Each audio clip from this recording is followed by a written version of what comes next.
Hello दोस्तों, आज मैं सेहत के बारे में बात करूंगी, जिसमें डेंगू के विषय में जानकारी देंगे आप लोगों को। तो शुरू करते हैं। मेरी वीडियो को पूरा देखिएगा, तभी अच्छी जानकारी आपको मिलेगी। लास्ट तक वीडियो को देखिएगा। डेंगू के केस इन दिनों देश भर में बढ़ते जा रहे हैं। दिल्ली में पिछले हफ्ते में डेंगू के मामले इतने बढ़ गए कि राज्य सरकार ने डेंगू के लिए अस्पतालों में 10-15% बेड रिजर्व रखने का आदेश दिया। वहीं बिहार के 27 जिलों से डेंगू के मामले सामने आ चुके हैं और इसमें पटना टॉप पर है। साफ है कि मौजूद त्योहारी सीजन में एक मच्छर आपकी खुशियों पर ग्रहण लगा सकता है। ऐसे में ज़रूरत है किसी प्रकार की लापरवाही की गुंजाइश नहीं छोड़ने की। आइए जानते हैं इस बीमारी से संबंधित प्रिकॉशन, प्रिवेंशंस और मेडिकेशंस से जुड़े अहम फैक्टर्स के बारे में। अगर बीमारी का कोई भी सिस्टम देखो तो मेडिकेशन लेने में कतई देर न करें, क्योंकि कई बार कुछ घंटों की देरी की गलती से ज़िंदगी पर भारी पड़ जाता है। पहले नंबर पर बात करते हैं, डेंगू आखिर कैसे और क्यों होता है। तो ध्यान से सुनिएगा। मादा एंडीज मच्छर के काटने की वजह से डेंगू होता है। दूसरा नंबर, यह मच्छर गंदगी में नहीं बल्कि साफ जगहों पर पनपता है। तीसरा नंबर है, जो लोग शहरों में साफ सुथरी जगहों पर रहते हैं उन्हें भी डेंगू का खतरा ज़्यादा है। चौथे नंबर पर आता है, मच्छर के काटने पर इंसान के शरीर का प्लाज्मा वायरस के प्रभाव में आकर तेज़ी से बढ़ने या गिरने लगता है, जिससे तेज बुखार, ब्लीडिंग, ऑर्गन्स में स्वेलिंग की कंडीशन बनती है। पाँचवें नंबर पर आता है, सीवियर केसेस में ऑर्गन फेलियर मौत का कारण बन जाता है। ऑर्गन मतलब मेन ऑर्गन हार्ट, किडनी, फेफड़ा, लीवर, ये सब आते हैं। यह 4 प्रकार का होता है। डेंगू 4 प्रकार का होता है। पहला टाइप 1, दूसरा टाइप 2, टाइप 3, टाइप 4। बोलचाल की भाषा में इसे हड्डी तोड़ बुखार भी कहते हैं। डेंगू कब ज़्यादा फैलता है?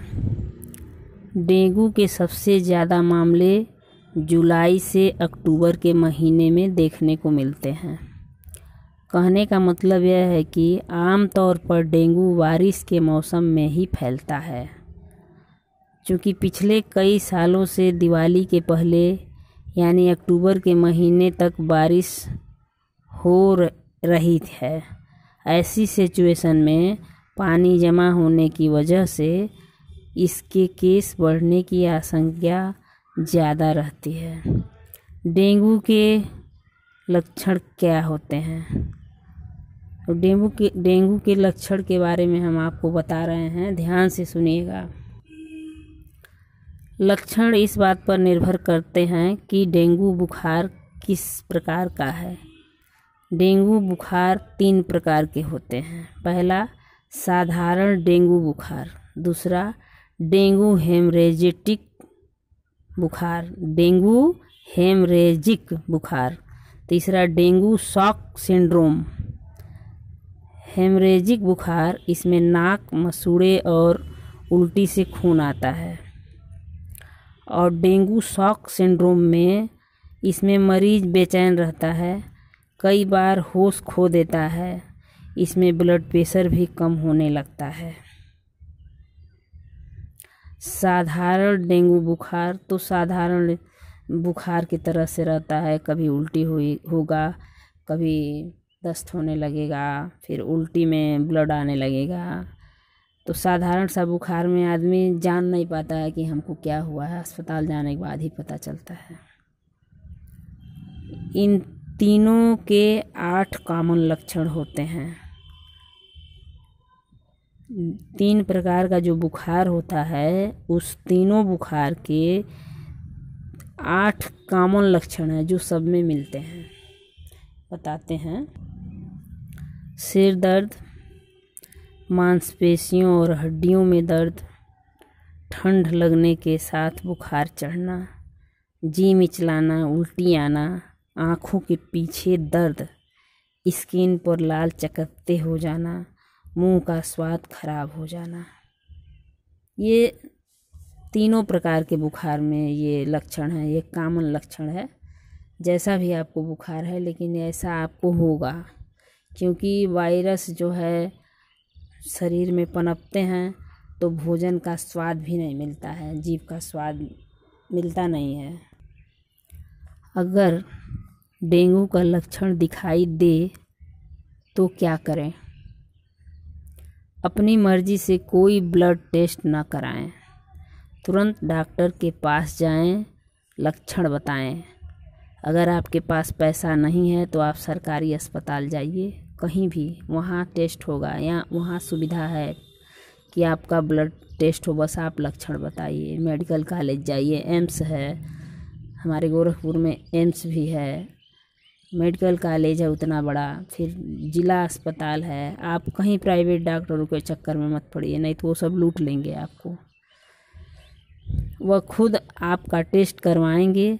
सेल्फ मेडिकेशन से बचें। कैसे पता लगेगा कि डेंगू है या मलेरिया? अगर आपको डेंगू के लक्षण दिखाई दे रहे हैं या बुखार आ रहा है तो तुरंत डॉक्टर को दिखाएं। दूसरा, डॉक्टर आपका ब्लड टेस्ट करके इस बात का पता लगा लेंगे कि आपको डेंगू है या मलेरिया है। खुद से कोई भी टेस्ट कराने के चक्कर में न पड़ें, पहले डॉक्टर के पास जाकर ट्रीटमेंट लें। प्लेटलेट्स काउंट का क्या रोल है? दरअसल डेंगू तब और अधिक गंभीर हो जाता है जब बीमार व्यक्ति के ब्लड में प्लेटलेट्स काउंट काफ़ी कम होने लगता है। प्लेटलेट्स थक्का बनाने वाली कोशिकाओं को कहते हैं। ऐसे में यदि आपका प्लेटलेट्स काउंट स्तर पहले से ही कम है तो दूसरों की तुलना में डेंगू से आप जल्दी संक्रमित हो सकते हैं। इतना ही नहीं, प्लेटलेट्स की काउंटिंग करने से ज़्यादा हेमाटोक्रिट और ब्लड प्रेशर पर ध्यान देना ज़रूरी है। हेमाटोक्रिट ब्लड में मौजूद रेड ब्लड सेल्स की मात्रा का ओवरऑल परसेंटेज है। पुरुषों के लिए यह 45 और महिलाओं के लिए 40 होता है। एक बार फिर सुन लीजिए, पुरुषों के लिए यह 45 और महिलाओं के लिए 40 होता है।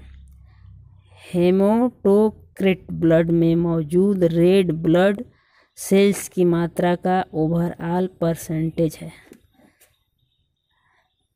पुरुषों में 45, महिलाओं में 40।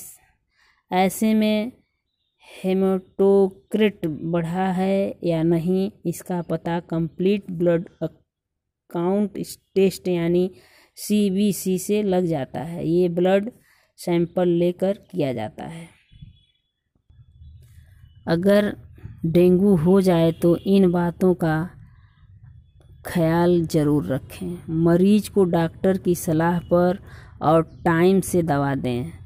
मरीज को किसी भी तरह का पेन किलर न दें। फ्लू और लिक्विड दें, जैसे कि नारियल पानी, नींबू पानी, छाछ, सूप, बकरी का दूध, पपीते के पत्ते का काढ़ा, गिलोय की जड़ का अर्क, कीवी फल का सेवन भी बेहतर होता है। घर पर इलाज के दौरान प्लेटलेट्स को समय पर मॉनिटर करते रहें। इन सारे उपायों को अगले कुछ महीनों तक जारी रखें। घर के अंदर और बाहर दोनों जगह पानी जमा न होने दें। कूलर और पानी की टंकी में हफ्ते में एक दिन पेट्रोल या मिट्टी का तेल डाल दें। पालतू जानवर को जिस बर्तन में पानी देते हैं उसे साफ रखें, रोज़ साफ करें। पानी की टंकी को अच्छी तरह से ढक कर रखें। फ्रिज के नीचे रखी हुई पानी की ट्रे को रोज़ाना खाली करें। इन उपायों को अपने आदत में ढाल लीजिए तो और अच्छा रहेगा, क्योंकि डेंगू हर साल आता है बरसात में। डेंगू से बचने का क्या तरीका है?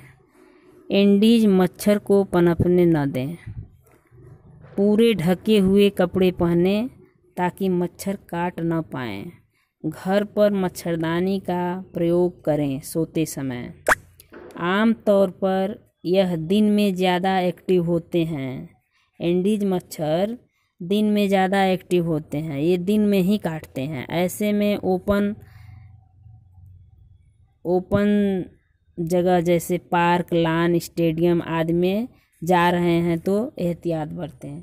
फुल आस्तीन का कपड़ा पहने, फुल पैंट पहने और मच्छर अपने ऊपर मत बैठने दें, नहीं तो दिन में ही काट लेगा। चाहे सुबह शाम, मतलब रात में नहीं काटता है, साफ पानी में पनपता भी है। हफ्ते में कम से कम एक बार कूलर और दूसरे कंटेनरों से पानी निकाल करके दरवाजे और खिड़कियों को साफ होते ही पानी निकालें और घर के दरवाजे और खिड़कियों को दिन डूबते ही बंद कर दें, क्योंकि इस समय ये मच्छर आ सकता है। डेंगू किसी को भी हो सकता है, बूढ़े, बच्चे, जवान, महिला, पुरुष, किसी को भी हो सकता है। जो मच्छर के संपर्क में आएगा उसको हो जाएगा, तो आप लोग सावधानी बरतें। सरकार तो हमारे गोरखपुर में तो बहुत ही सुविधा है। देखिए, डेंगू से निपटने के लिए सभी सीएमओ को निर्देश दिए हैं सीएम आदित्यनाथ योगी जी ने कि मरीजों को मुफ्त में इलाज मिले और सभी दवाओं की व्यवस्था कर ली जाए। मरीजों को सिंगल डोनर प्लेटलेट्स की सुविधा मिलेगी। ये हमारे माननीय उत्तर प्रदेश के मुख्यमंत्री जी का ख़ास तौर से सारे सीएमओ को एडवाइस दिए हैं, आदेश दिए हैं कि हमारे उत्तर प्रदेश का एक भी मरीज़ डेंगू से मरने ना पाए, कि उसका प्लेटलेट्स डोनेट करने के लिए भी व्यवस्था है। यूपी समेत देश के 13 राज्यों में डेंगू का प्रकोप बढ़ रहा है, लेकिन अभी तक कोई मरीज मरा नहीं है हमारे उत्तर प्रदेश में रिकॉर्ड में। अब ऐसे जिसका कोई रिकॉर्ड ही नहीं है उसको हम नहीं बता सकते, क्योंकि अभी बहुत तेज़ी से इस साल डेंगू फैल रहा है। WHO के मुताबिक 40 करोड़ लोग दुनिया भर में हर साल डेंगू से संक्रमित होते हैं। 80% केस माइल्ड और एसिम्प्टोमेटिक होते हैं।